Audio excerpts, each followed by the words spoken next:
Buongiorno ragazzi, ben ritrovati. Andiamo avanti quindi con la trattazione di Hegel. Parliamo oggi dei capisaldi del sistema hegeliano.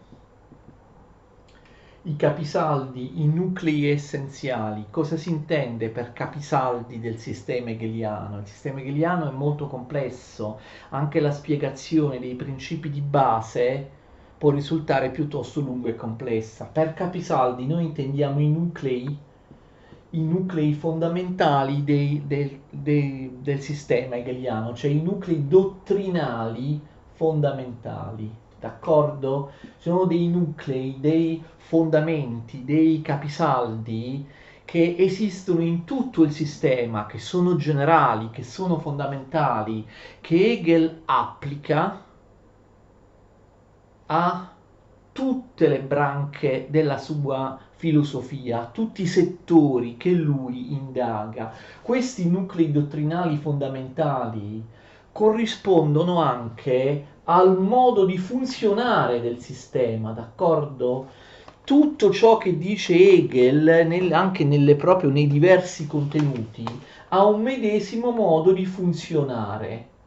Quindi i capisaldi del sistema hegeliano sono i nuclei fondamentali, i concetti fondamentali che sono la base di tutti gli altri, ma sono anche capite, rappresentano anche il modo in cui, secondo Hegel, la realtà e il pensiero in generale funzionano. Quindi il funzionamento, d'accordo? Il funzionamento di tutto il reale e di qualunque operazione di pensiero, il modo con cui si sviluppa, si crea, si autocrea sia la realtà sia il pensiero, che poi vedremo in Hegel, in realtà sono la medesima cosa. Quindi noi abbiamo una necessità anche proprio didattica e divulgativa di isolare, prendendoli dai contenuti del sistema, di isolare questi capisaldi, di premetterli al sistema come introduzione al sistema, spiegando prima essi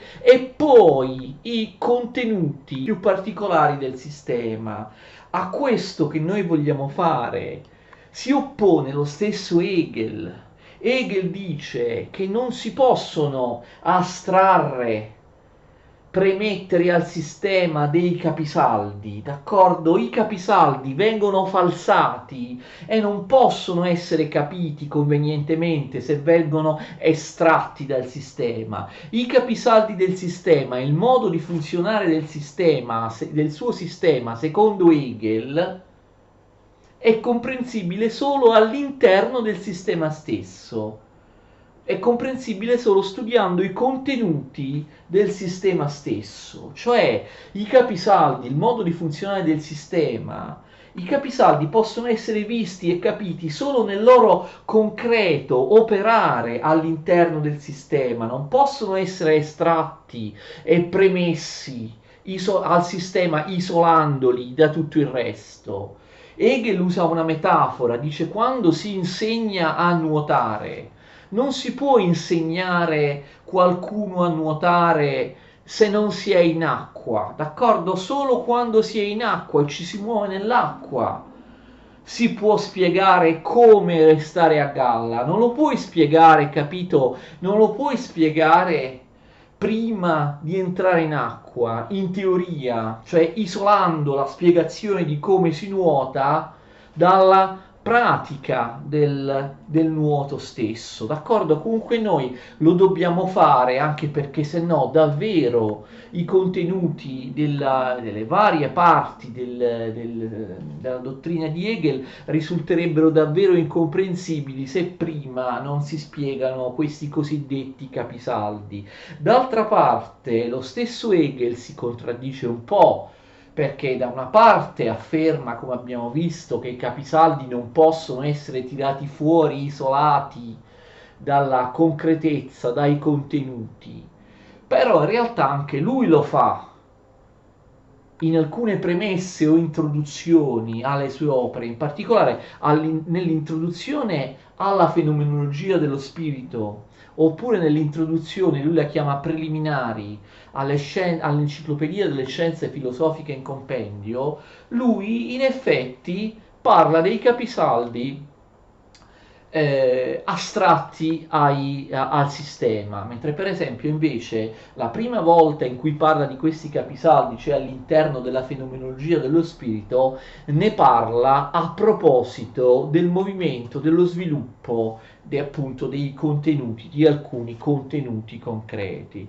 Allora attenzione, i capisaldi di Hegel sono 3 o 4, vanno spiegati bene. Uno, il primo caposaldo dice che la realtà è spirito, attenzione, la realtà è spirito e lo spirito è spirito infinito, d'accordo? La realtà è spirito e lo spirito è lo spirito infinito. Il secondo caposaldo dice che la struttura,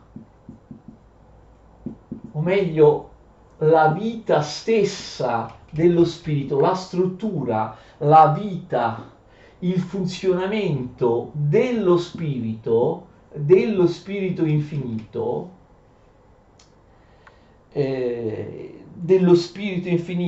il procedimento secondo cui si svolge il sapere filosofico, si sviluppa il sapere filosofico e si sviluppa, si crea, si autocrea la realtà stessa, questa struttura, questa vita, questo funzionamento, questo autodispiegarsi della realtà è costituito dalla dialettica, la famosa dialettica hegeliana.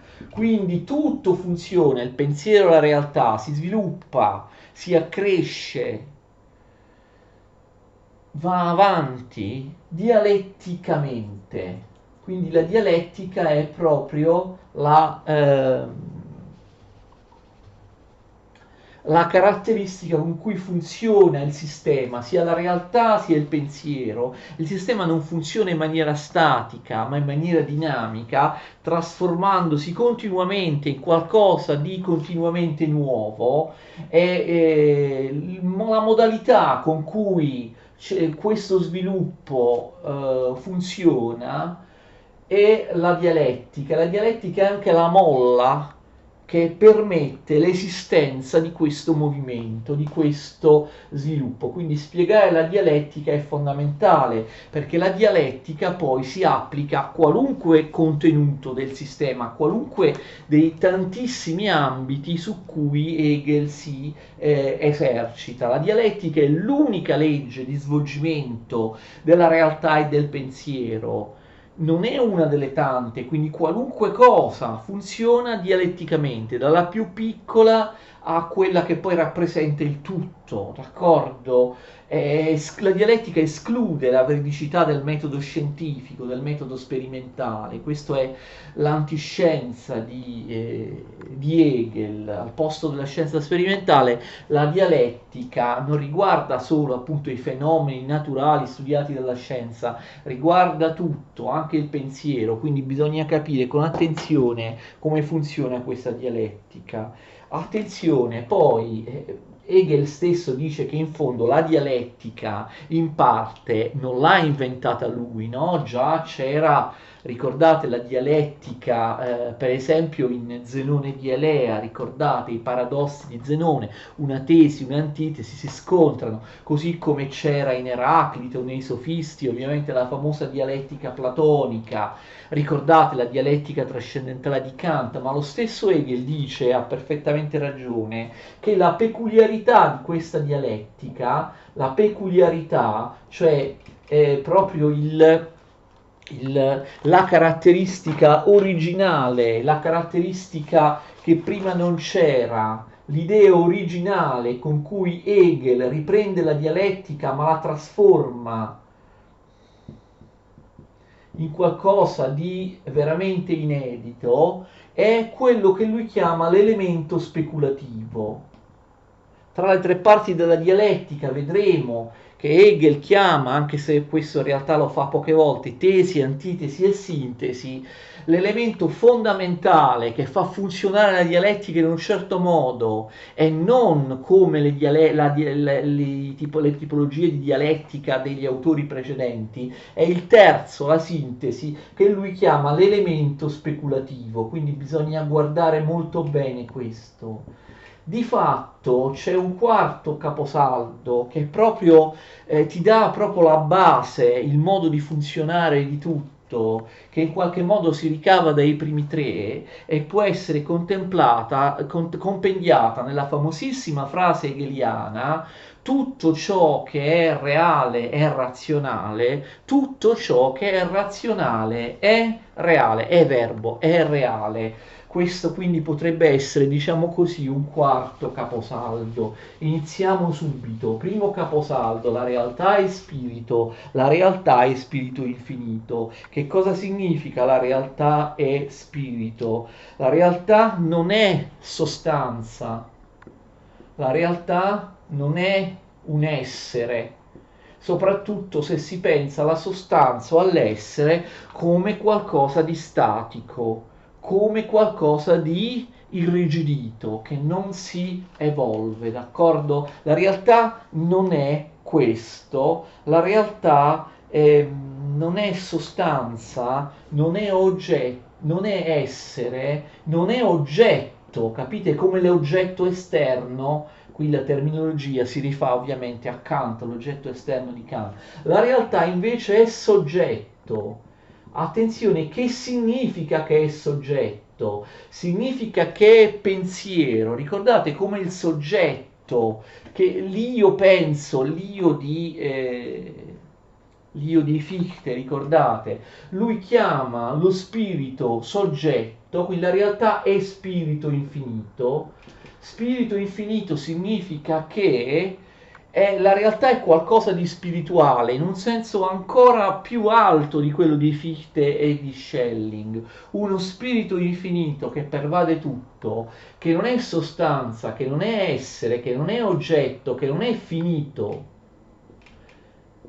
Il finito, la sostanza, l'essere, l'oggetto come qualcosa di limitati, di irrigiditi, di statici, sono soltanto, attenzione, modalità provvisorie, transitorie in cui lo spirito infinito si presenta. Lo spirito infinito a volte si presenta come finito, come sostanza, come essere o come oggetto, ma sono solo modi con cui lo spirito provvisoriamente si presenta e queste modalità dello spirito poi subito dopo rifluiscono all'interno dello spirito, tolte e conservate, però comunque negate, d'accordo? Quindi la vera realtà è l'infinito, mentre invece il finito, un oggetto, un essere, è soltanto una modalità provvisoria che l'infinito prende, ma il finito ha già in sé il germe del perire, viene risolto dinamicamente all'interno dell'infinito. Quindi finito, sostanza, essere, oggetto sono modalità illusorie dell'esistenza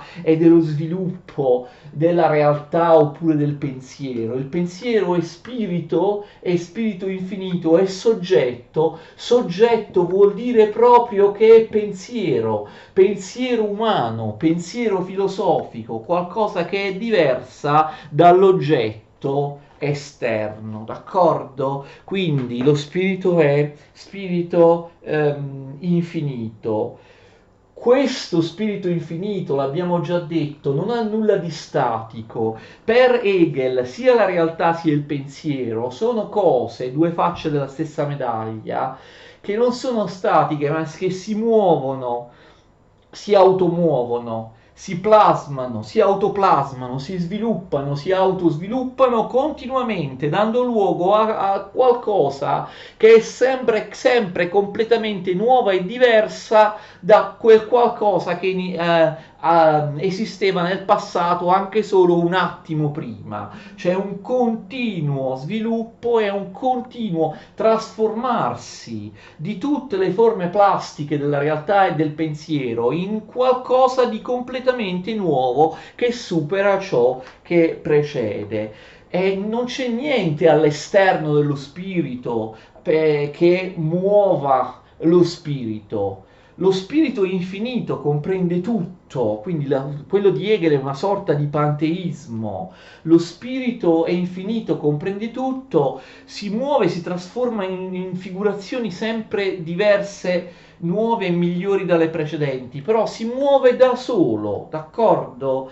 La realtà, che è spirito infinito, è attività, non è passività, è attività, è processo, è movimento, è automovimento, è dinamismo continuo, d'accordo? Per capire come questo spirito si muova eternamente, continuamente, senza mai bloccarsi di fronte a un limite, cioè è uno spirito che ha una modalità di funzionamento, di autosviluppo che è infinita.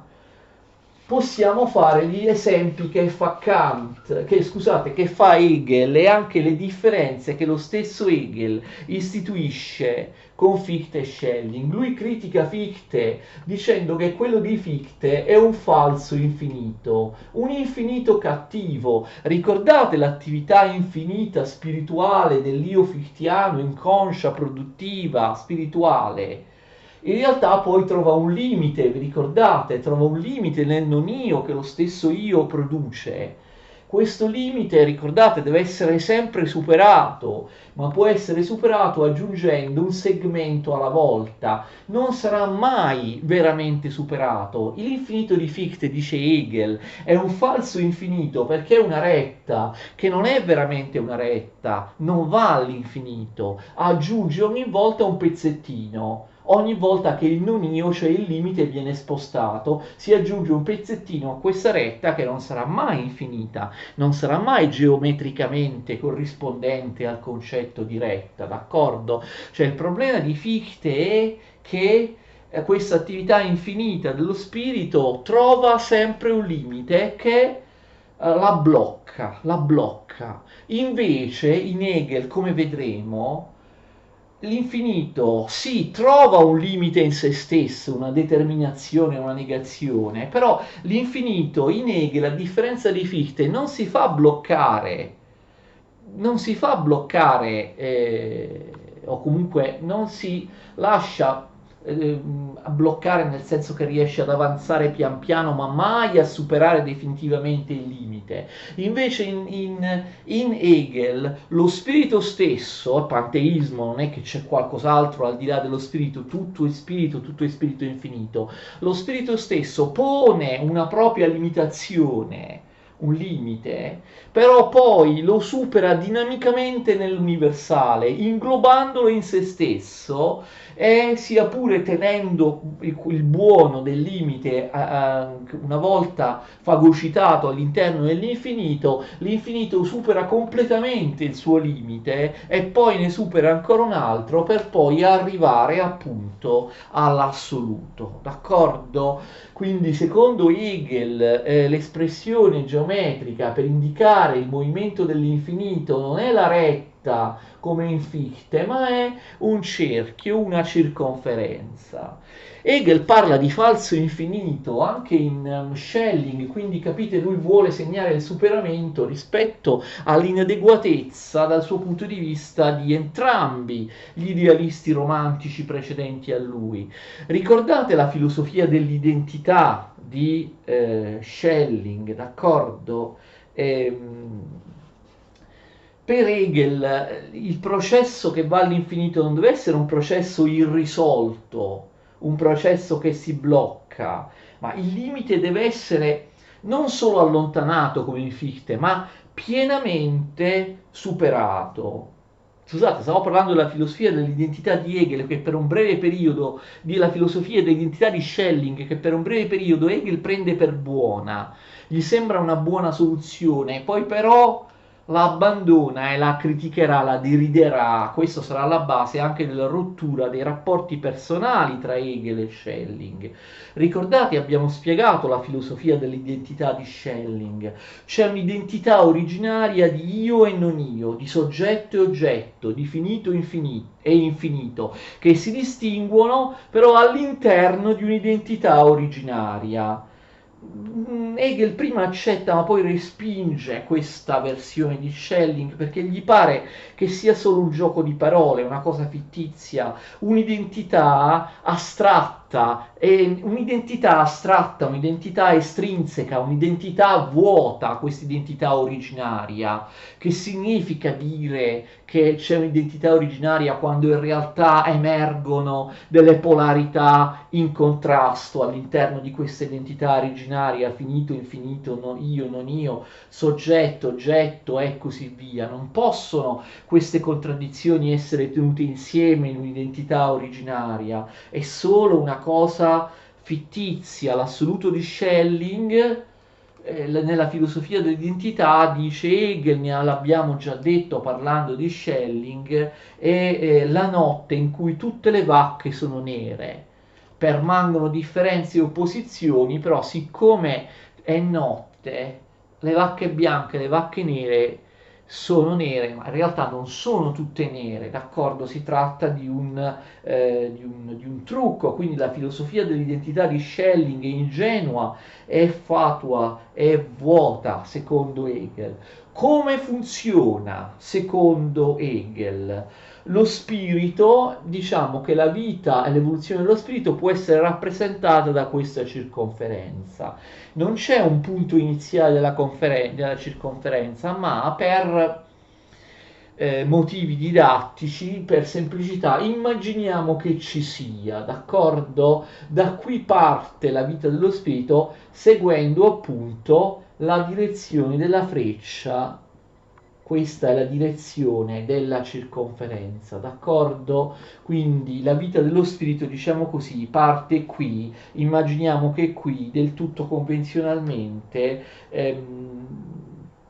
ci sia l'inizio, d'accordo, del cerchio, che ovviamente corrisponde anche alla fine del cerchio. Un inizio e una circonferenza del cerchio si trovano nello stesso punto. Allora lo spirito qua inizia, si genera, o meglio si autogenera, si plasma, o meglio si autoplasma, si muove, o meglio si automuove, perché non c'è nulla che possa muoverlo, lo spirito infinito abbraccia tutto, quindi si genera o si autogenera, poi a un certo punto immaginiamo che faccia questo percorso, si arrivi a questo punto del cerchio, che cosa succede? Trova un limite come in Fichte o Schelling, ma vedremo poi perché funziona diversamente. Lo spirito si autogenera, genera la propria determinazione, scrivo D, determinazione, cioè il suo limite. Hegel lo chiama determinazione. Lo spirito si genera o si autogenera, poi fa una parte del percorso del cerchio, a un certo punto genera anche il suo limite, cioè la sua determinazione, che è anche la sua negazione. Scrivo D determinazione N negazione, perché il limite dello spirito infinito Hegel lo chiama determinazione oppure negazione. Quando una cosa si autolimita, si determina, si nega. Per Hegel una determinazione e una negazione sono la stessa cosa. Quando tu determini qualcosa, lo neghi. Questa non è una cosa che si è inventata lui, lo pensava per esempio anche Spinoza, ma anche la scolastica. C'era la famosa frase scolastica omnis determinatio est negatio, omnis determinatio est negatio. Ogni determinazione è una negazione, quindi si genera la propria autodeterminazione, la propria autonegazione, una determinazione, una negazione, ma poi in realtà, attenzione, andando avanti lungo il cerchio, lo spirito infinito che cosa fa? Supera la propria autodeterminazione che lui stesso ha generato, la supera all'infinito e si attua e si realizza continuamente. Continua il cerchio fino ad arrivare alla fine, avendo inglobato in sé, cioè annullato, però conservato nello stesso tempo, ma comunque negato questa sua determinazione. D'accordo?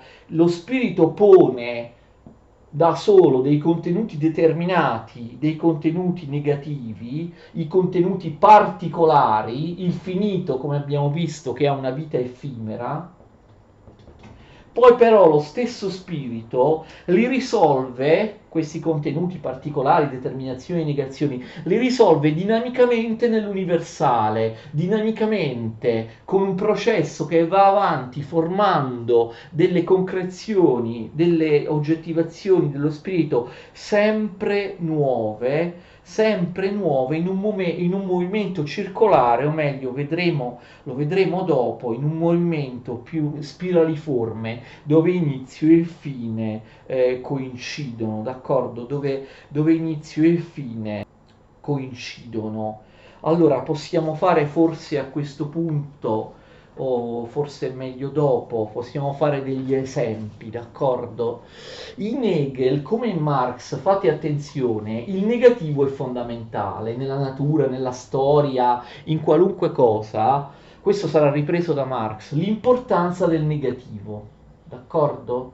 L'importanza del negativo. Il negativo forse è quasi più importante del positivo, perché la negazione, la determinazione, il contenuto particolare che genera il movimento, che fa sì che lo spirito non sia statico, bensì sia dinamico, debba produrre, inglobando le successive negazioni, debba produrre sempre un altro contenuto. Il reale si crea, si autocrea, si muove, si automuove, si plasma, si autoplasma in momenti successivi.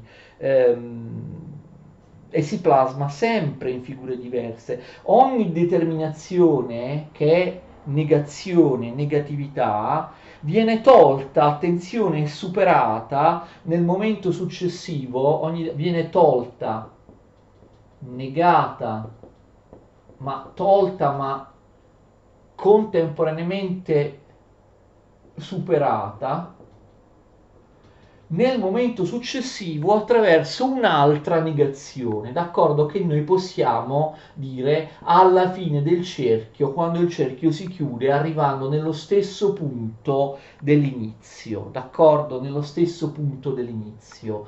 Cosa succede? Questo movimento infinito procede così, spero di essere chiaro, non sono concetti facilissimi. C'è uno spirito che parte, produce un proprio negativo, una propria determinazione, un proprio limite, poi però continuando il processo, a differenza di Fichte e Schelling, questo limite, questa determinazione non fermano la vita, l'andamento, il processo, l'autoplasmarsi dello spirito. Questa negazione, questa determinazione sono inverate, ogni determinazione, ogni negazione viene inverata, il che non significa che resti identica com'è, viene anche, quindi viene tolta, viene negata, viene superata, però nello stesso tempo era necessaria, quindi viene inverata, attenzione, in una successiva negazione che può essere un momento che si trova alla fine del circolo, quando si arriva proprio al punto iniziale del circolo.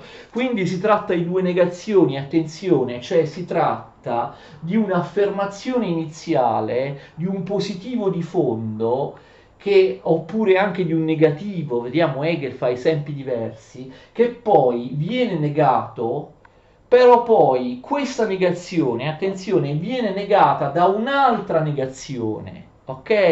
E quindi l'infinito prosegue inglobando in sé due negazioni. La negazione numero 2 nega la negazione numero 1 e tutte e due vengono tolte ma contemporaneamente superate, inverate in un ordine superiore, e lo spirito riesce a completare il cerchio senza mai avere un limite, no? Un segmento in più, ma la retta non finisce. Il cerchio invece si completa e finisce, d'accordo? Quindi l'importanza fondamentale del negativo. Forse a questo punto sarebbe meglio fare qualche esempio, d'accordo? Facciamo un esempio che fa lo stesso Hegel, per esempio, quello del bocciolo quindi un esempio vegetale che poi dà luogo alla fioritura, quindi al fiore, poi il fiore a sua volta si trasforma in una pianta, d'accordo? Allora, rispetto al bocciolo, sia il fiore sia la pianta possono essere considerate due negazioni successive. Allora, il bocciolo, scusate se ho scritto male, il bocciolo può essere considerato la negazione della pianta, no? Quando c'è il bocciolo non c'è la pianta, però questa negazione è necessaria, perché se non si partisse dal bocciolo non si arriverebbe mai alla pianta, d'accordo? Il bocciolo poi viene negato dal fiore, no? Il fiore che cos'è? È una negazione rispetto alla negazione precedente, eppure è una tappa che arricchisce ciò che c'era prima. Cioè il bocciolo, attenzione, viene tolto, viene negato dal fiore, però in qualche senso viene anche conservato, cioè ciò che c'era di buono nel bocciolo, ciò che c'era necessario, cioè la capacità di produrre un fiore, viene conservato, non so se mi spiego, anche se il bocciolo cessa di esistere. Cioè il fiore toglie il bocciolo, lo nega, il bocciolo non esisterà mai più, però il fiore non sarebbe potuto esistere senza il bocciolo, capite? Quindi il bocciolo viene negato, viene tolto, però contemporaneamente viene conservato. Viene conservato non nel senso che il bocciolo si conserva uguale, capite?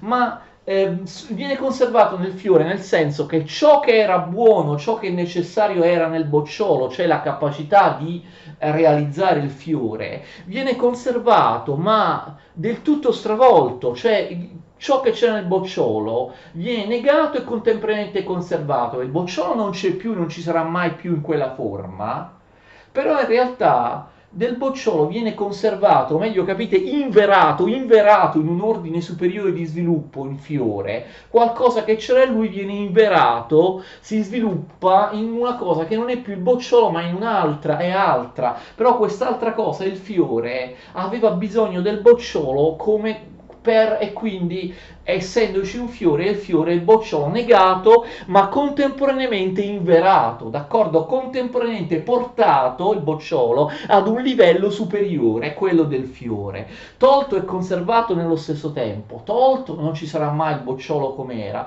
però conservato, inverato in un ordine superiore, perché il bocciolo poi dà luogo al fiore che non avrebbe potuto esserci senza il bocciolo. Non so se riesco a spiegare questa caratteristica visione hegeliana della negazione. A sua volta il fiore, che cos'è? Il fiore viene negato dalla pianta, d'accordo? La pianta fa una negazione della negazione, ok? La pianta nega il fiore che aveva negato il bocciolo, però tutte queste due cose, bocciolo e fiore, vengono negate e non esisteranno più come esistevano, però danno luogo a qualcosa di completamente nuovo, perché ogni tappa dialettica successiva è sempre qualcosa di completamente nuovo e anzi di migliore di ciò che viene prima, in uno sviluppo necessario. Quindi la pianta nega sia il fiore sia il bocciolo.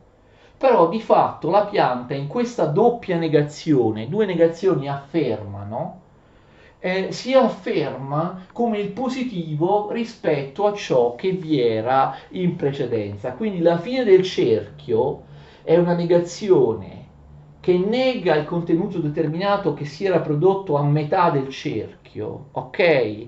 Queste due negazioni vengono inglobate all'interno di un terzo momento, quando il cerchio, diciamo, si chiude, d'accordo? Di un terzo momento, appunto nella seconda mediazione. 1 il cerchio inizia, 2 a metà strada c'è il primo negativo, 3 si chiude con una negazione della negazione che è in realtà un'affermazione, perché fa chiudere il cerchio. E attenzione però a questo, non si ferma più, perché la dialettica, perché lo sviluppo dello spirito va all'infinito. Quindi che cosa succede? Qui si chiude il cerchio, però le due negazioni hanno dato un positivo finale nel cerchio si sono state entrambe negate all'interno però di un nuovo inizio che non fa ripetere il cerchio. Capite? Il cerchio si chiude e cosa si fa? Parte, capite, un nuovo cerchio di raggio maggiore. Non so se mi spiego. Anche questo sarà un andamento dello spirito. Si vede, lo spirito infinito si è arricchito rispetto alla prima circonferenza, perché adesso si muove in una circonferenza maggiore. E anche qui ci sarà un negativo a metà strada, poi ci sarà un altro negativo. Questi due negativi sono sussunti, tolti e conservati, inverati, plasmati in un ordine superiore quando il cerchio si chiude e si riparte con, vedete, un altro ogni volta con un cerchio di raggio sempre maggiore col precedente. Ogni cerchio si chiude, ci sarà poi un altro cerchio maggiore del precedente e così via all'infinito, o meglio teoricamente all'infinito. Poi vedremo che però ci sono problemi. Questo movimento, automento dello spirito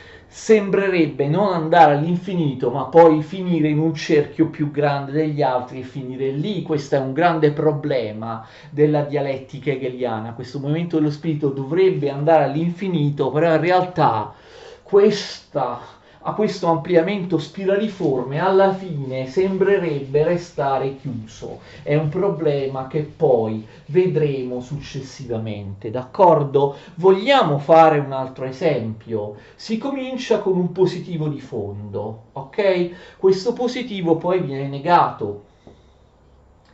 Apparentemente viene abbandonato, ma non è così, perché poi c'è, vedete, il terzo momento, cioè la seconda negazione, la negazione della negazione, capite? In cui si ritorna al positivo iniziale, ma non al positivo ingenuo, al positivo meno ricco dell'inizio, d'accordo? Queste due negazioni fanno sì che si ritorni al punto di inizio del cerchio, ma questo punto di inizio del cerchio ti dà un positivo più potente, più ricco di quello iniziale, proprio perché il positivo ha dovuto subire il travaglio di una negazione e poi è risorto attraverso un'altra negazione che, negando la negazione precedente, ti dà una nuova affermazione, un nuovo positivo che è diverso da quello di partenza, perché nello sviluppo dello spirito, nella creazione del reale, dello spirito hegeliano, non c'è niente che possa ritornare uguale. Tutto ciò che viene dopo è qualcosa di completamente nuovo che non c'è mai stata,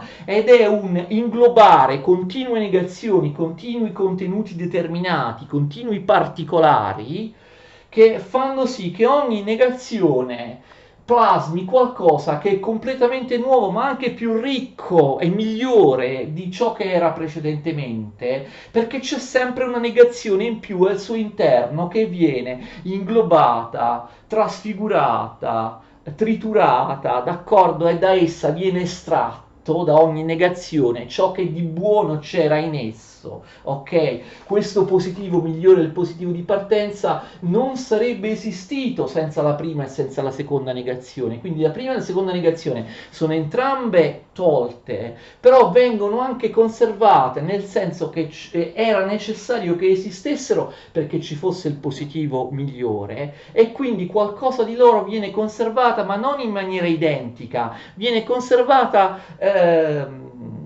trasfigurandola, inverandola in un ordine superiore, trasformandola in qualcosa d'altro. Poi questo positivo farà un altro cerchio, trova una negazione, sembrerebbe perdersi, ma poi con una successiva negazione arriviamo a un altro positivo ancora migliore e comincia un altro cerchio, eccetera.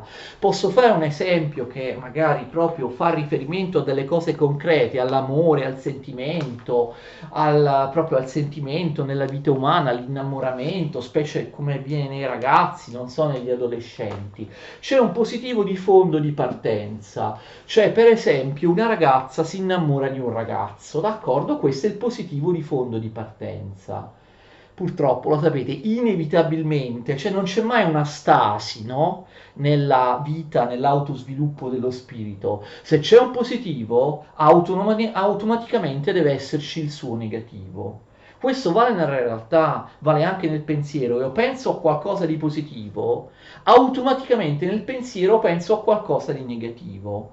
Cioè la negazione è l'altra faccia dell'affermazione. C'è una posizione, il positivo di partenza, ci sarà un'opposizione, cioè il negativo, d'accordo? Io penso all'uno, quando penso all'uno, anche nel pensiero, inevitabilmente penso ai molti, alla sua negazione.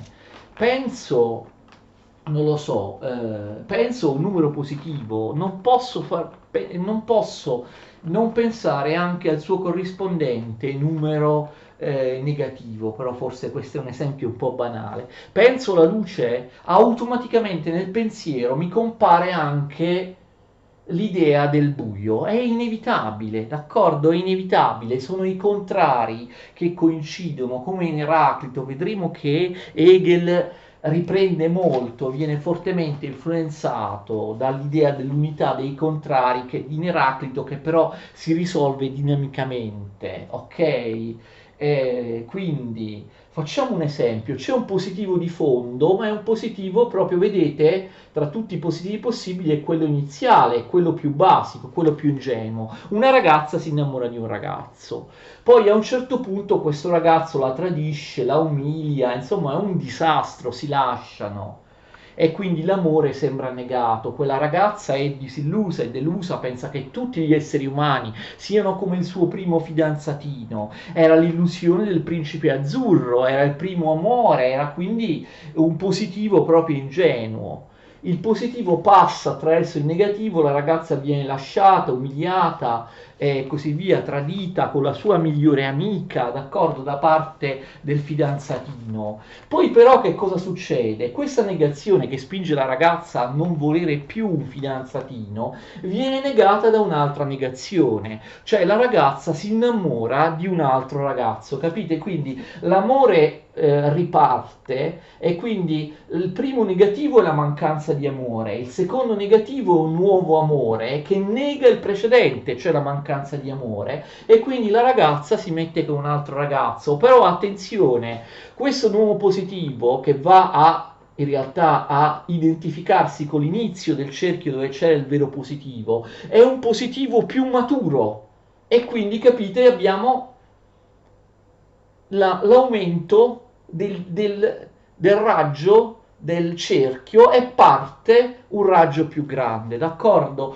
Questo nuovo amore non è più come il positivo iniziale, è un positivo più maturo, la ragazza è meno illusa rispetto alla prima volta, magari si innamora di una persona che gli sembra più seria, magari prende delle maggiori precauzioni o comunque pur amando, no, il suo secondo ragazzo, non si illude più che sia un principe azzurro, d'accordo? Magari lo ama, però comunque è un po' sospettosa perché ha avuto la rivelazione del fatto che gli istinti maschili spesso appunto ti feriscono molto, eccetera, capite?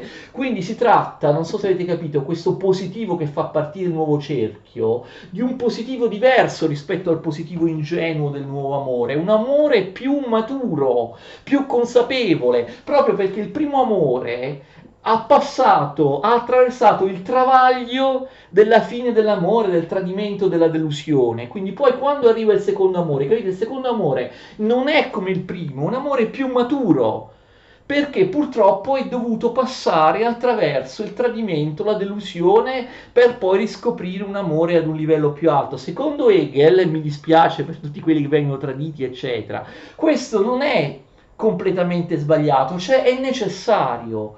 Ogni positivo deve necessariamente essere negato da un negativo e poi ritrovare un altro positivo attraverso la negazione della negazione, d'accordo? Non so se mi spiego, quindi andare incontro al male, al negativo, al determinato che sembra negare l'universale, d'accordo? Al caso malvagio che sembra negare un amore universale, è necessario. Poi ci sarà, magari questa ragazza verrà poi delusa anche dal secondo ragazzo, d'accordo? E quindi poi però si innamorerà di un terzo che magari diventa il suo amico e c'è un terzo cerchio. L'amore, questo nuovo positivo, è ancora più maturo, esiste in un ordine superiore, d'accordo? In un ordine magari proprio della maturità, del matrimonio, eccetera, quando magari si arriva a scendere a compromessi, ad avere molta pazienza e così via. È un amore di tipo diverso. Però, capite, questo secondo amore o questo terzo amore non esisterebbero se non ci fosse stata la rottura, la negazione delle relazioni precedenti, capite? Quindi è un positivo maggiore perché attraverso la negazione della negazione, questo positivo ha tolto sì il negativo, i negativi precedenti, però comunque capite li ha inglobati dentro di sé e il nuovo amore è, diciamo, è diverso dal primo, è meno ingenuo, è più ricco, è superiore rispetto al primo, proprio però perché si è scontata la lezione del tradimento, della mancanza dell'amore e quindi quelle negazioni sono state tolte, ma qualcosa di loro, anche se non esistono più, è stato conservato e inverato in ordine superiore e sono servite quelle mazzate, quelle botte della testa sul muro che una ragazza ha preso per poter avere un amore superiore. Se non ci fossero all'interno le negazioni, questo amore più maturo non ci sarebbe. Non so se mi sono spiegato, quindi le negazioni non esistono, non continuano a esistere identiche a come erano prima, vengono tolte, ma nel mentre vengono tolte vengono anche conservate, perché ciò che c'era di necessario e di buono in esse, far capire davvero come va la vita, l'amore non può essere per il principe azzurro, quelle cose vengono conservate, ma non uguali a prima, vengono conservate però, capite, inverate, elevate ad un ordine superiore. Spero che questo esempio in qualche modo funzioni, ok? Allora questo è il movimento, l'automovimento, il plasmarsi o l'autoplasmarsi dello spirito, vedete, ogni volta all'infinito in una figura, in una tappa sempre diversa, ma anche, attenzione, sempre più ricca e sempre migliore della tappa precedente, perché ogni tappa ha acquisito, tolto ma conservato, inverato in sé le necessarie negazioni, le necessarie determinazioni in in questo ciclo, diciamo, di vita, d'accordo? In questo ciclo di vita. Allora, questo reale che si autocrea in momenti successivi, in questo modo un po' particolare, in cui il negativo ha eh, un'importanza eccezionale, quasi maggiore del positivo, d'accordo? Il negativo, in particolare, viene risolto dinamicamente, viene risolto plasticamente nell'universale, in questo movimento circolare o a spirale, e lo spirito si riplasma in forme sempre diverse, sempre più ricche e sempre nuove che eliminano, tolgono però contemporaneamente, come se centrifugassero togliere e conservare, conservassero le cose buone, le cose necessarie delle negazioni precedenti. Allora, attenzione, Hegel dice che questo avviene, attenzione, in ogni particolare, cioè in ogni singola parte dell'intero, in ogni singola parte dell'infinito, dell'assoluto, ma anche a livello di assoluto stesso, d'accordo? Quindi attenzione, questa cosa qui, positivo, poi negativo, poi un altro negativo che porta a un positivo più alto, avviene sia una struttura che sembra triadica, sembra avere tre tappe, anche se in Hegel non necessariamente è così, attenzione, avviene sia a livello di particolare sia a livello di universale. Ci abbiamo fatto degli esempi particolari, d'accordo? L'amore ingenuo per il primo amore, poi la delusione e il tradimento, poi un amore più maturo, consapevole. Oppure il bocciolo che poi si rovescia, si nega, si rovescia dialetticamente nel fiore, che a sua volta si nega e si rovescia dialetticamente nel frutto, però trasfigurando, togliendo ma anche conservando, non uguali ma in un ordine superiore, inverandole le prime due tappe, cioè le prime due negazioni. E si possono fare tantissimi altri esempi, d'accordo? Il seme dell'uomo che diventa bambino, il bambino è la negazione del seme, poi diventa adulto, l'adulto è la negazione del bambino, ma l'adulto non esisterebbe senza il seme e senza il bambino, quindi l'adulto contiene in sé le negazioni precedenti, non esiste più il seme, non esiste più il bambino, però qualcosa di loro trasfigurate, centrifugate, diciamo così, si sono conservate anche se all'interno di qualcosa di nuovo che prima non c'era,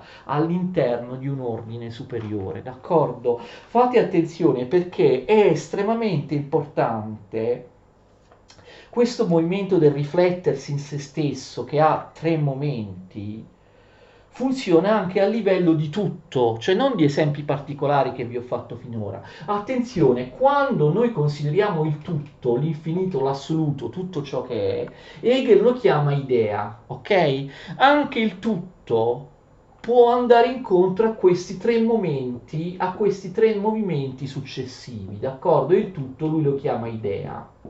E noi anzi spiegheremo i contenuti della filosofia di Hegel dopo la fenomenologia dello spirito, che è un po' un'introduzione, facendo proprio riferimento a questo schema. All'inizio ed è il positivo di fondo, d'accordo? Abbiamo l'idea in sé, l'idea di partenza ingenua, che ancora non si è messa in movimento, è statica, è razionalità pura l'idea in sé, d'accordo? È razionalità pura, è determinazione, è qualcosa di statico, universalizzazione dei concetti. L'idea in sé è logos, è logica. Viene quindi studiata dalla scienza della logica. L'opera di Hegel è la scienza della logica, studia l'idea in sé. Poi però l'idea in sé, no, abbiamo visto, incontra un negativo, un contenuto determinato, una negazione. Quindi l'idea non è più in sé, ma va fuori di sé. L'idea si aliena da sé, d'accordo? C'è un positivo di fondo, poi c'è una negazione. L'idea fuori di sé è la natura, e infatti studieremo questa parte con la filosofia della natura. Poi che succede? Ricordate, si chiude il circolo, l'idea è andata fuori di sé, però poi con una seconda negazione l'idea torna a essere idea in sé, cioè torna all'inizio del cerchio, però è un'idea in sé, attenzione, non più come la precedente, ma è maturata ed è migliorata a un grado maggiore di razionalità grazie al fatto che ha attraversato il travaglio della negazione, e quindi l'idea in sé non è più come l'idea in sé di prima.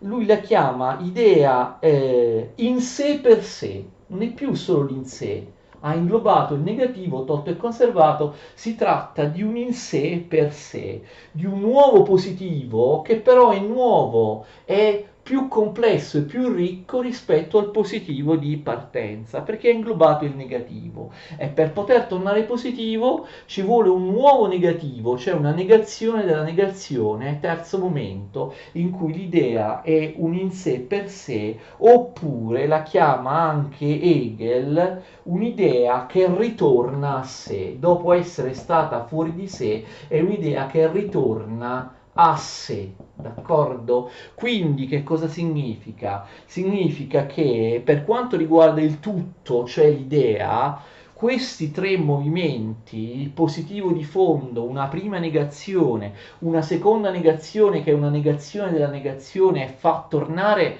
ad un positivo non uguale a quello di partenza, ma un positivo più ricco, queste tre cose verranno studiate da noi separatamente nell'ordine. L'idea in sé o per sé, terzo movimento che ritorna a sé, è lo spirito nel senso di spirito finito, perché tutto è spirito, e quindi si studierà nella filosofia dello spirito, d'accordo? Quindi noi studieremo i contenuti, che sono moltissimi, della filosofia di Hegel, attenendoci a questo ordine, come fa qualunque libro. Prima si studia la logica di Hegel, che è l'idea in sé, primo movimento. Poi si studia la logica, è l'unica di queste tre cose che ha un'opera, ricordate, di Hegel, appositamente dedicata ad essa, mentre gli altri due movimenti non hanno un'opera di Hegel che studi ognuno di essi, si ritrovano in tanti libri di Hegel. Quindi prima la logica, l'idea in sé, poi la natura, l'idea fuori di sé, la prima negazione, poi lo spirito, cioè l'idea che ritorna in sé negando sia la logica che la natura. Quindi le tre partizioni dei contenuti hegeliani: la logica, la natura e la filosofia dello spirito, d'accordo? Dopo la fenomenologia dello spirito, la prima opera che è un'introduzione al sistema, vedremo in sequenza queste cose: logica, natura e filosofia dello spirito. Non è ancora venuto il momento, perché dobbiamo studiare un po' meglio tutto questo che vi ho detto adesso, perché tutto questo che ho cercato di dirvi adesso funziona in base a una legge. Vi ricordate la dialettica? La dialettica funziona in tre stadi, ok? L'idea in sé viene chiamata anche tesi o posizione, con una terminologia Fichtiana. L'idea fuori di sé, il negativo, il primo negativo, la prima negazione, cioè la opposizione, viene chiamata anche antitesi, l'idea fuori di sé, la negazione del positivo di fondo. Poi la negazione della negazione, che nega sia tesi e antitesi, le toglie, però le mantiene in qualche modo, le conserva inverandole in un ordine superiore, questa terza negazione, l'idea che ritorna a sé. Hegel la chiama anche sintesi, d'accordo? E come abbiamo detto, la sintesi, o come vedremo elemento speculativo, è la vera novità, l'originalità di Hegel rispetto alle dialettiche precedenti che si fermavano a tesi e antitesi che si scontravano. Ricordate la dialettica trascendentale di Kant? Invece c'è questa sintesi che le fa fluidificare, le mette insieme, togliendole e conservandole in ciò che di buono avevano, cioè inverandole in un ordine superiore. Quindi dobbiamo spiegare meglio queste tre fasi della dialettica, che in qualche modo corrispondono a quello che vi ho già detto, al movimento, alla vita, al procedere, al funzionamento sia dello spirito sia del pensiero. In una prossima lezione spieghiamo con più precisione che cos'è la tesi o la posizione, il positivo di fondo, l'antitesi o la negazione, e poi la sintesi, ovvero la negazione della negazione, un nuovo positivo, un in sé che ritorna a sé e diventa in sé per sé, d'accordo? Non ho avuto neanche il tempo in questa lezione, che è stata veramente troppo lunga, di spiegare un altro caposaldo fondamentale del pensiero hegeliano, che può essere compendiato nella famosissima espressione: tutto ciò che è reale è razionale, tutto ciò che è razionale è reale. Lo vediamo la prossima volta, arrivederci.